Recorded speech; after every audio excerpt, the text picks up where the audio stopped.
สฝั่งลาวคือเก่าเลยทุกคนนะมื้อนี้กาบดาเพิ่นให้มาเอาหมูทุกคนเลยเขาคั่วหมูอยู่ตะกี้ก็มากับเซาเน็บทุกคนมาหลายคนเติบทุกคนเขากำลังคั่วหมูอยู่ต้องลบมุมนะเดี๋ยวมันเบลอร้ายแหละมันบ่อยากเป็นตะเบิงไปเลยทุกคนต้องสอนมุมกล้องก่อนเดี๋ยวติดเหลืองอีก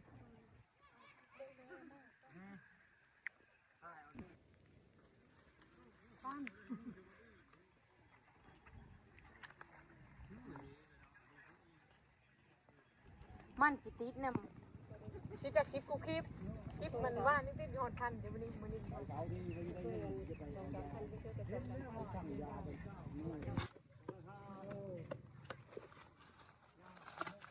โทษ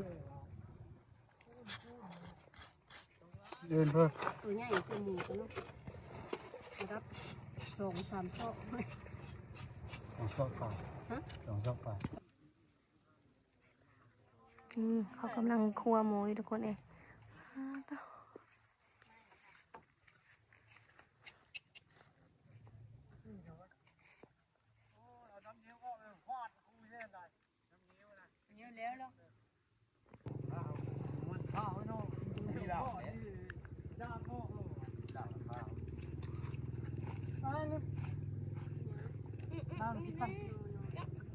ไปเอาเลยสิปันสั้นเอาเลยสิปัน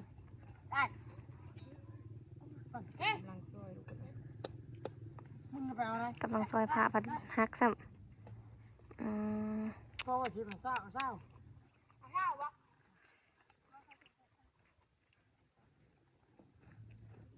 ยไม่ได้ถือ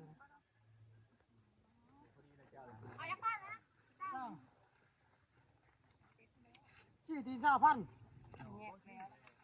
ตีจะ5 ปั้นฉันรีบม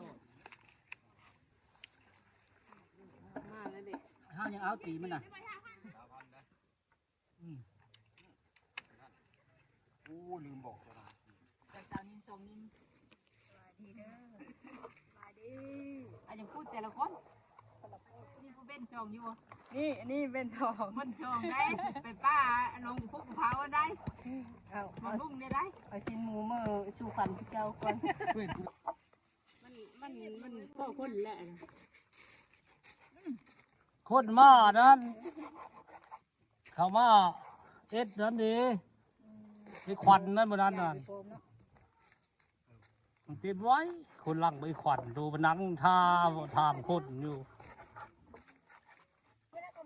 เขากำลังแบ่งพูดอยู่ทุกคนกำลังแบ่งพูดอยู่มาชูกันแล้วติดนี่ชูกระทึกแล้วมันได้น้อยเยอะอันช่วยได้นมมันนั้นนะช่วยก่อนไม่ได้มาละให้นิ้วเลิกมาเฮชิมแน่นึงมันเลยพี่แก่มาก ช่วยบอลเตา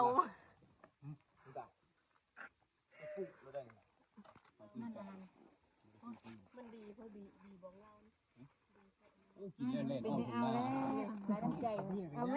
กินแล้วอมแลนทุ่งหน้าเขาเอาดีของเรากินแล้ว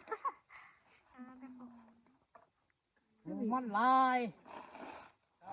ไม่มีเชื่อนั้นเดือดขอซิมมึงก่อนตั้งตอนทุกคนเลยตอนเลยเดียวตอนนี้ดีกว่าตากินดิอันนี้พอนี้มันใส่น้อยกว่าตัวเล็ดแปลงวะนะเลยจะได้เนาะกูไม่เป็นเบิกกันมูตายกระบุจ้อยนี่ถือว่ามันเนาะพอแล้วจะจ้อยเลยครับทำไมกินอะไรแปลงทุกคนทางนี้ก็เดี๋ยวพ่อแล้วแปลงมัน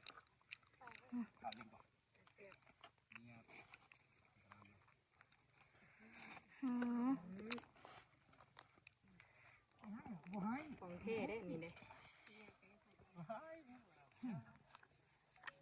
เห็นแล้วจะนี่ได้ซีนแล้วกับมือเราเลยผมเนี่ยบ่ได้แล้วเมียได้สติ๊กใหม่เนี่ยโทรมาเปิดกล้องเป็นแล้วนิ่มสติ๊กซื้อใหม่ว่านี่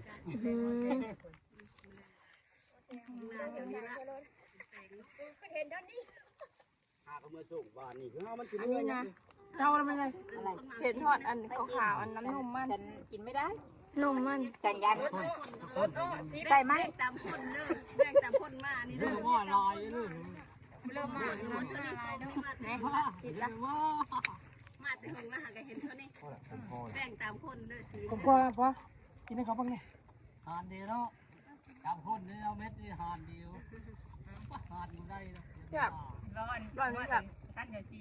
ดูได้ ไม่น่า ขอที่ส่งจะว่าจุ่ม มันหมูนี่กันเนาะ แต่หนึ่งลูกเมียได้กินน้ำได้ นี่ชีน ผิดท้าย บีหมูทุกคน เสียแสนล้าน มีหมูเป็นเหล่า กินน้ำจะคัน ชีนเดี๋ยวได้เดี๋ยว จะได้เขาก็สิเริ่มแบ่งพูดกันทุกคนเอ้ยเก็บสินเสร็จก็ขู่สิเริ่มแบ่งพูดกันแล้วอืม บ้านมาเดี๋ยวมุกนี่เลย ใบมัน พวกเราเนี่ยเราเนี่ยมันนะ มาแล้วเขาเผาลูกเดือด กำลังปันพูดทุกคนเลย บึ้มนิ่มบึ้ม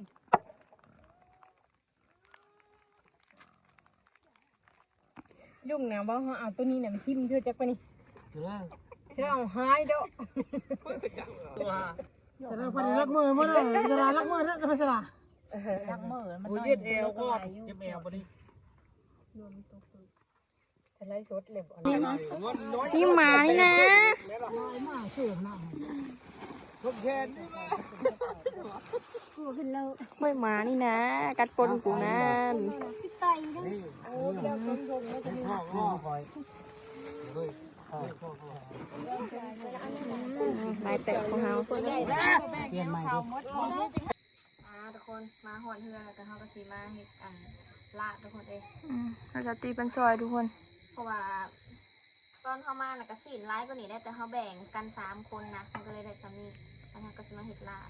3 พูดแบ่งได้3 พูด 3 พูดเอ็นมันซอยที่ห้าก็เลย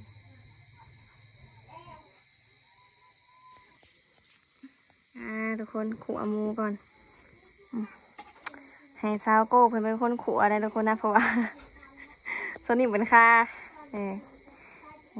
โอ้งามอะไรช่วยกับมึงโน่เลยก็ได้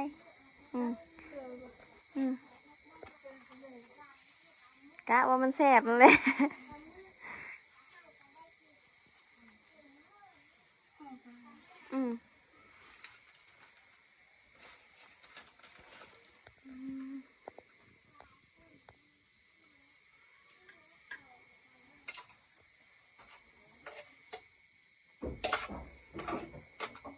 เราสิมาขัวซีนหมูก่อนจะเอาไปลาบเลยทุกคนนะ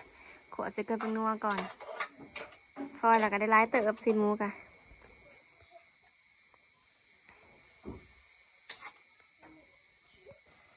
ป้าตัวทุกคนนี่ซีนเขาก็เริ่มสุกแล้วนะเดี๋ยวจะได้ก็ได้เวลาโปงเลยทุกคนเอ้ย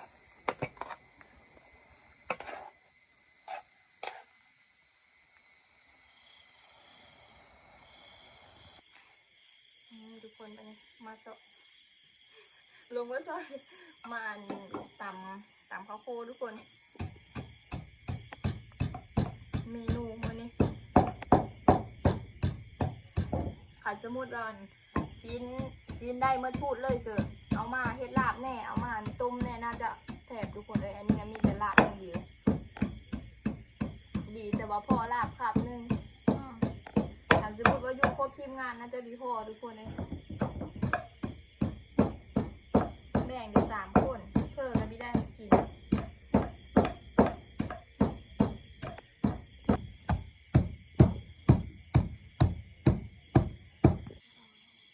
ตอนนี้ทุกคนเอาไว้พักก่อน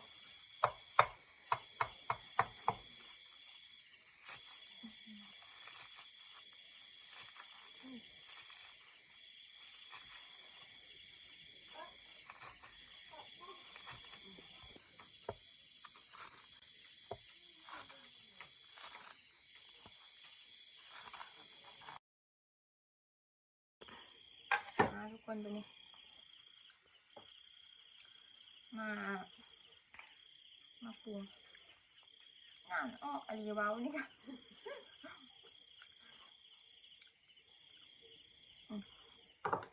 อมาคิดพร้อม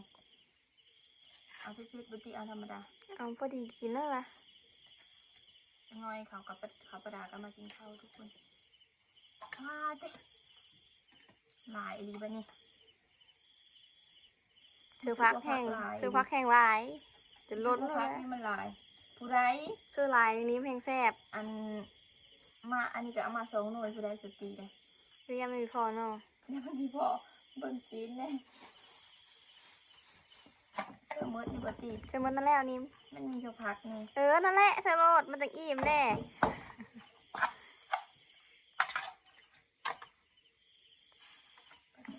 ปลาแดกนะทุกคนนะ เนี่ยมันเค็มเดี๋ยวนอนเลยแงะย่ำตาเห็ดขนมซะแงะน้อยใจเย็นๆป้าไปลายรีบันนี่ลายย้อนพักทุกคนเอ้ย ปลาเตะกินหอมมาเลยทุกคนเอ้ยนิ่มซอยพักก็เริ่มมีหาดแซมอันนี้ไง ย่างมัน คือตอนอยู่ เป็นตอนง่ายๆจังเลยเคี้ยวเต็มคำ ชิ นี่ มดูฮันชิมเบิ่งก้อนเลยแซ่บมาทุกคนตอนนี้กาพากันเห็ดนั่นเห็ดนี่แล้วล่ะกาเห็ดขนมแล้วทุกคนเองตอนนี้กาเป็นเวลาประมาณ10 โมงเลยเริ่มหิวข้าวแห้งแล้วก็คลิปนี้ก็ประมาณนี้ทุกคนเองเดี๋ยวกินข้าวก่อนหิวแห้งเลยไว้เจอกันใหม่คลิปหน้าวิดีโอหน้านะทุกคนนะบ๊ายบาย